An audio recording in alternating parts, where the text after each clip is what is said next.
S ಯುವ ರಾಜಕಾರಣಿ series ಆದ ಕಾರಣ ನಿಮ್ಮ ರಾಜಕಾರಣದ ಹಾದಿ ವಾಟ್ ನೆಕ್ಸ್ಟ್ ಅಂತೆಲ್ಲ ಕೇಳಿದೆ. ಇನ್ನು ಎಲ್ಲ ವಿಷಯವನ್ನು ಮಾತಾಡುವಂಥ ಸಾಮರ್ಥ್ಯ ನಿಮಗಿದೆ, ಪ್ರಸ್ತುತ ರಾಜಕಾರಣ ಆಚೆ ಈಚೆ ಅಂತ. ನಾನು ನೇರವಾಗಿ ಅಲ್ಲಿಗೆ ಬರ್ತೀನಿ. ರಾಷ್ಟ್ರ ಮಟ್ಟದ ರಾಜಕಾರಣ ನರೇಂದ್ರ ಮೋದಿ ಅವ್ರನ್ನ ಫೇಸ್ ಮಾಡಿದ್ರು 3 ಬಾರಿ ರಾಹುಲ್ ಗಾಂಧಿ ಅವರು. ನಾನು ಒಪ್ತೀನಿ, ಭಾರತ್ ಜೋಡೋ ಮುನ್ನ ರಾಹುಲ್ ಗಾಂಧಿ ಅವ್ರಿಗೂ ಭಾರತ್ ಜೋಡೋ ನಂತರದ ರಾಹುಲ್ ಗಾಂಧಿ ಅವ್ರಿಗೂ ಭಾಳ ವ್ಯತ್ಯಾಸ ಇದೆ.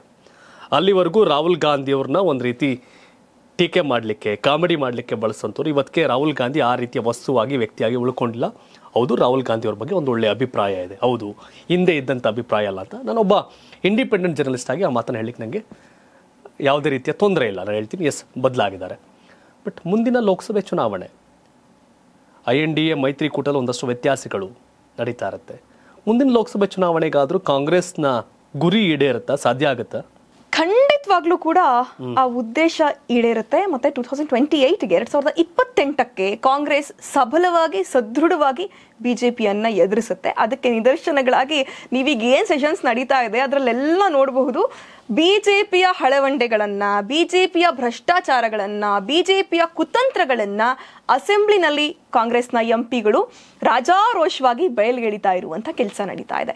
ಇದರಾಚೆಗೆ ಪಕ್ಷವಾಗಿ ಕಾಂಗ್ರೆಸ್ ಈಗ ಈ ಹಿಂದೆಗಿಂತಲೂ ಹೆಚ್ಚು ಸದೃಢವಾಗಿ ಐಡಿಯಾಲಜಿಕಲ್ ಕ್ಲಾರಿಟಿಯನ್ನು ಇಟ್ಕೊಂಡು ಒಂದೊಳ್ಳೆ ಐಡಿಯಾದ ಮೂಲಕ ನಮ್ಮ ಕಾರ್ಯಕರ್ತರಿಗೆ ರೀಚ್ ಆಗೋದಕ್ಕೆ ಪ್ರಯತ್ನ. ಸುಮ್ಮನೆ ಒಂದು ಎಕ್ಸಾಂಪಲ್ ಹೇಳ್ತೀನಿ.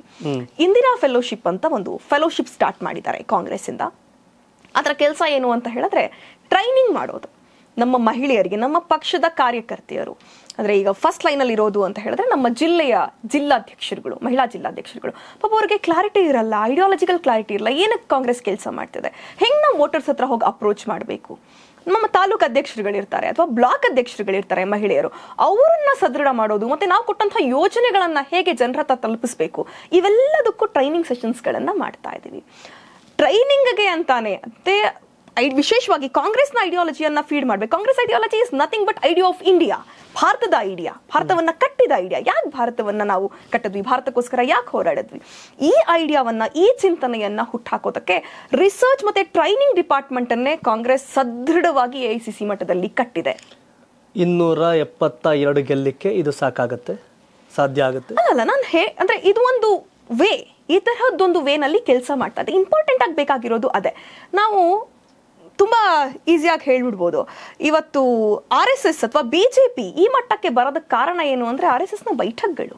ಇವತ್ತು ಚಿಕ್ಕನೇರಳೆ ಅಂತ ಒಂದು ಹಳ್ಳಿಗಳಲ್ಲೂ ಕೂಡ RSSನ ಬೈಠಕ್ಗಳು ನಡೀತಾ ಇದ್ದಾವೆ ಅಂತ ಅಂದ್ರೆ ಅದಕ್ಕೆ ಹಿಂದೆ ಇರೋದೇನು, ರಾಜಕೀಯವನ್ನ ಕೈಲಿ ತಗೊಳ್ಬೇಕು, ರಾಜಕೀಯವನ್ನ ನಮ್ಮ ಮುಷ್ಟಿಯಲ್ಲಿ ತೆಗೆದುಕೊಳ್ಬೇಕು ಅಂತ. 100 ವರ್ಷಗಳ ಕಾಲ ಬಿಜೆಪಿ ಮತ್ತು RSS, ಅಂದ್ರೆ RSS ಅಂತಾನೆ ಹೇಳೋಣ, ಬಿಜೆಪಿ ಅವಾಗಿರ್ಲಿಲ್ಲ, ಜನಪಕ್ಷ ಏನ್ ಹೇಳ್ತಾರೆ, ಜನಸಂಘ. ಆ ಜನಸಂಘ ಮತ್ತೆ RSS ಸೇರಿ ಕಟ್ಟಿದಂತಹ 100 ವರ್ಷದ ಟ್ರೈನಿಂಗ್, 100 ವರ್ಷದ ಟ್ರೈನ್ ಅಪ್ ಮಾಡುವಂತಹ ಕೆಲಸ ಇದೆಯಲ್ಲ, ಅದು ಇವತ್ತು 3 ಬಾರಿ ಬಿಜೆಪಿ ಅಧಿಕಾರದಲ್ಲಿ ಇರೋದಕ್ಕೆ ಕಾರಣ. ನರೇಂದ್ರ ಮೋದಿ ಕಾಂಗ್ರೆಸ್ ಈಗ ಸಂಘಟನಾತ್ಮಕವಾಗಿ ಕಾರ್ಯಕರ್ತರಿಗೆ, ನಾಯಕರಿಗೆ ವಿಚಾರಧಾರೆಯನ್ನ ಮುಟ್ಸೋಕೆ, ಅದನ್ನ ವ್ಯಾಪಕವಾಗಿ ಮುಂದುವರಿಸಲಿಕ್ಕೆ ಈ ಟ್ರೈನಿಂಗ್ ಆಗ್ತಿದೆ. ಇದೆಲ್ಲ ಕೂಡ ಮುಂದಿನ ಲೋಕಸಭೆ ವರ್ಕೌಟ್ ಆಗುತ್ತೆ.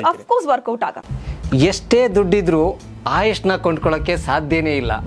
ಆರೋಗ್ಯ ಸರಿ ಇದ್ರೆ ಆಯುಷ್ ಗಟ್ಟಿಯಾಗಿರುತ್ತೆ. ಆರೋಗ್ಯ ಸರಿ ಇರಬೇಕು ಅಂತಂದ್ರೆ ನಿಮ್ಮ ಅಡುಗೆಯಲ್ಲಿ ಪ್ರತಿದಿನ ಜೀನಿ ಗಾಣದ ಎಣ್ಣೆ ಬಳಸಿ. ಜೀನಿ ಗಾಣದ ಕಡಲೆಕಾಯಿ ಎಣ್ಣೆ, ಕೊಬ್ಬರಿ ಎಣ್ಣೆ ಎಲ್ಲ ಮೆಡಿಕಲ್ ಶಾಪ್, ದಿನಸಿ ಅಂಗಡಿ ಹಾಗೂ ಸೂಪರ್ ಮಾರ್ಕೆಟ್ಗಳಲ್ಲಿ ಲಭ್ಯ.